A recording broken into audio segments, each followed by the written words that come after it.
Sir ಈಗ ಹಾಗಾದ್ರೆ ಕರ್ನಾಟಕದಲ್ಲೂ ಕೂಡ ಸರ್ಕಾರ 2 ವಿಶೇಷ ಯೋಜನೆಗಳು ಕೊಡಬೇಕು ಅಂತ ಯಾವುದು ಕೊಟ್ಟಿತ್ತು. ಒಂದು ರಾಯಚೂರಿಗೆ ಏಮ್ಸ್ ಕಳೆದ 7 ವರ್ಷಗಳಿಂದ ಪೆಂಡಿಂಗ್ ಇತ್ತು. ಮತ್ತೊಂದು ಈಗ ಹಳೆ ಮೈಸೂರು ಭಾಗಕ್ಕೆ ಮೈಸೂರು ಅಥವಾ ಹಾಸನಕ್ಕೆ ಡಬಲ್ ಐಟಿ ಬೇಕು ಅಂತ ಇತ್ತೀಚೆಗೆ ಕೂಡ ಮತ್ತೊಮ್ಮೆ ಮನವಿಯನ್ನು ಮಾಡಿತ್ತು. ಅದ್ಯಾವುದು ಈಡೇರಿಲ್ಲ. ನೋಡಿ, ಈ IIT ಬಗ್ಗೆ ಹೇಳೋದಾದ್ರೆ 1900 ಅಲ್ಲ 1900 ಅಲ್ಲ, ಇವರಿದ್ದಾಗ ನಮ್ಮ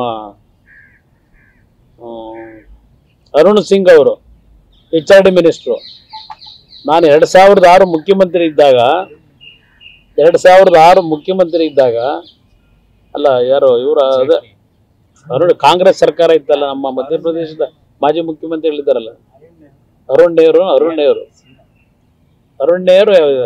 HRD ಮಿನಿಸ್ಟರ್ ಇದ್ದಲ್ಲ ಬ್ರದರ್, ಅರ್ಜುನ್ ಸಿಂಗ್ ಮಧ್ಯಪ್ರದೇಶ.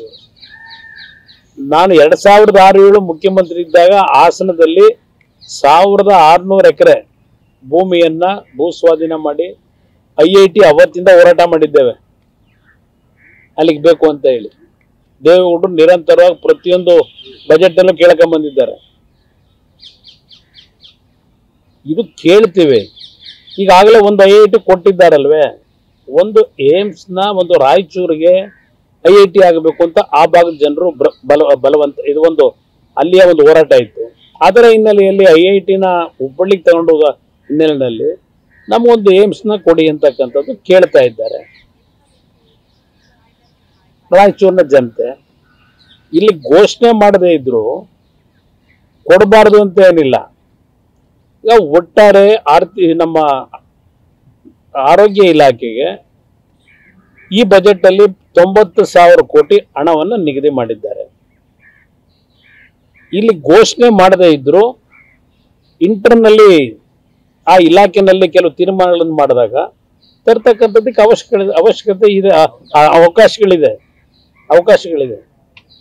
ಈಗ ಡಾಕ್ಟರ್ ಮಂಜುನಾಥ್ ಅವರು ನಮ್ಮ ನ್ಯೂರಾಲಜಿನಲ್ಲಿ ನಮ್ಮ ಇದಕ್ಕೆ ನಿಮ್ಯಾನ್ಸ್ಗೆ 300 ಬೆಡ್ಡಿನ ಒಂದು ಎಕ್ಸ್ಪ್ಯಾನ್ಷನ್ ಕೇಳಿದ್ರು.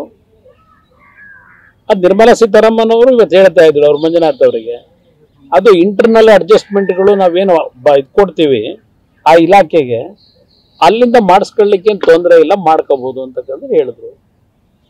ಅದರಿಂದ ಏನೋ ಆಗದೇ ಇಲ್ಲ ಅಂತಕ್ಕಂಥ ಒಂದು ತೀರ್ಮಾನಕ್ಕೆ ಬರಬೇಕಾದ ಅವಶ್ಯಕತೆ ಇಲ್ಲ, ಅವಕಾಶಗಳಿದೆ, ಮಾಡೋಣ.